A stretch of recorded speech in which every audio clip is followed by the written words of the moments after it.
News.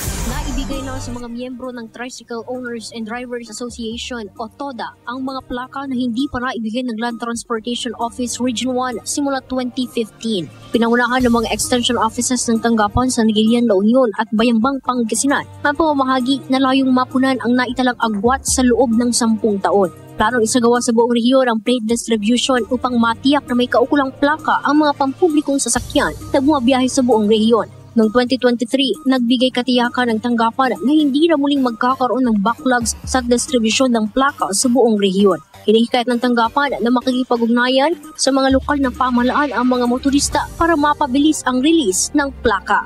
Kasama mo mula dito sa IFM Dagupan. Ito si Idol Jam Victorio, Tatak, IFM. IFM News. IFM News. IFM News.